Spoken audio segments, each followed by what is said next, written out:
I used to watch Sesame Street on Channel 2 when I was a kid, and it would say, they'd show these 7 or 10 squares, be this one person that just was different color or dancing different, and it would say, one of these squares does not belong here, and I was always thinking, so I'd always feel like that was who I was here, just fighting my way through to stake my claim here at Red Tomato.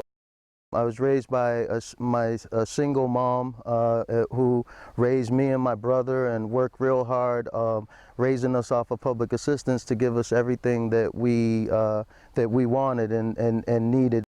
I think back about all the other stories that I hear from my colleagues that had some connections to the earth or some connections to nature that allowed them to really be thinking about the world and all this stuff. And then I think back to my childhood where there was no time to think about collecting ants or connections to the world. There was all these pressures, violence, you know, there was pressures of drugs, there was gangs. I couldn't wear a Boston Red Sox hat, being from Boston and liking the Boston Red Sox or liking any Boston teams. If I wore a Boston Red Sox hat, I was considered to be from a gang in Dorchester, and I could have got jumped by 3 or 4 kids.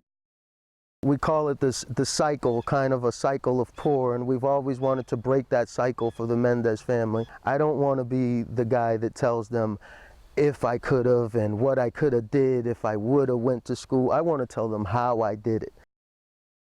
At the conferences, I seen Latinos, I seen Afro-American people, and quickly I learned that there was a lot of fast-moving, a lot of different people in the movement that were from all over the place. When I would speak, I would realize how much people appreciated everything that I had to say, and also just attending the conferences, how people would come up to me in groups and say, "Hey, you're Angel from Red Tomato." And at that point was when I said, "Wow, I've got something here.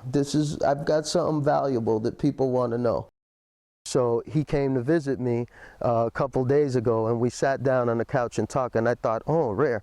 My brother really never comes by the house. Nobody comes really by unless they need something or something's going to happen. He's like, no, I just came by to say hi. So we sat and we talked about life, and we talked about everything we've done and everything that I've done and all the hard work that I've done. We talked about what that meant for our family and why we were working this hard, and we finally sat there and said, listen, man, we did it, you know? We broke this cycle, and it's only going to get better from here on in.